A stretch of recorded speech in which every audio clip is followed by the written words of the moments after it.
ডাঙৰীয়া, প্ৰদেশ কংগ্ৰেছৰ সাধাৰণ সম্পাদক, যোৱা লোকসভা নিৰ্বাচনত তেজপুৰ শোণিতপুৰৰ পৰা আমাৰ কংগ্ৰেছ দলৰ প্ৰাৰ্থী প্ৰেমলাল গঞ্জু ডাঙৰীয়া, জিলা কংগ্ৰেছৰ সভাপতি যশৱন্ত চৌহান ডাঙৰীয়া, উপস্থিত থকা প্ৰাক্তন মন্ত্ৰী পদম বাহাদুৰ চৌহান ডাঙৰীয়া, উপস্থিত থকা প্ৰদেশ কংগ্ৰেছৰ প্ৰশাসনিক সাধাৰণ সম্পাদক যদু ভূঞা ডাঙৰীয়া, উদিত ভানু দাস ডাঙৰীয়া, শান্তনু বৰা ডাঙৰীয়া, সুমন কল্যাণ বৰা ডাঙৰীয়া, জেৰুল ইছলাম ডাঙৰীয়া আৰু ইয়াত উপস্থিত থকা দলৰ সতীৰ্থসকল, আজি ইয়াত কোনো সভা আয়োজন কৰা নাই।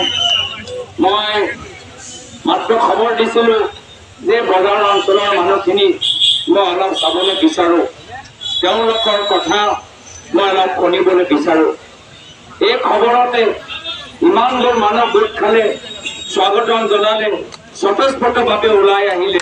মই সকলোকে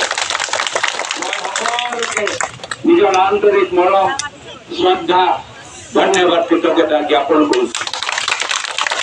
ইতিমধ্যে জ্ঞানেশ্বৰ বসুমতাৰী ডাঙৰীয়া এই অঞ্চলৰ PTC অঞ্চলৰ ইতিহাস আপোনালোকৰ সন্মুখত প্ৰকাশ কৰিলে, মনত পেলালে যে কেনেদৰে প্ৰয়াত তৰুণ গগৈদেৱৰ দিনত অসমত শান্তি আহিছিল, বিশেষকৈ PTC অঞ্চলত।